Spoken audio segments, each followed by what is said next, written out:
નશો દારૂમાં જ નથી, નશો પૈસામાં પણ છે. અમુક માણસો પાસે પૈસા આવી જાય ને પછી નશામાં વ્યસ્ત બની જાય, એ નશાખોર બની જાય. પૈસાનો નશો હોય, ખાલી પૈસામાં જ નશો છે એમ નહીં. ઘણાની રૂપનો નશો હોય કે મારા જેવું કોઈ રૂપાળું નથી, આ પણ નશો છે. બીજાની ઉપેક્ષા, બીજાને હલકા ગણવાનો, પોતાને મહાન સમજવો. નશો રૂપમાં જ છે એમ નહીં, નશો જ્ઞાનમાં છે. અમુક લોકો થોડુંક ભણી જાય તો પછી વિચારે કે સૌથી વધારે ભણેલો હું છું.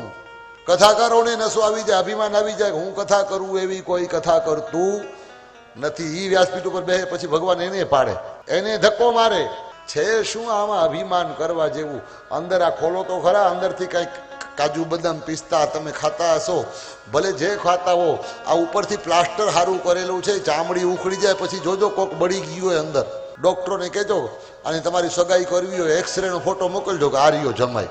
શું દેખાય અંદર? આ શરીરમાંથી 24 કલાક ગંદકી નીકળે છે. કાનમાંથી મેલ નીકળે, અહીંયાથી દૂધ નીકળે છે, મોઢામાંથી લાળો નીકળે છે. કાંઈ સારી વસ્તુ નથી નીકળતી. આ શરીરમાંથી ગંદકીનું ઘર છે આ. અને એમાં અભિમાન શેનું કરવું?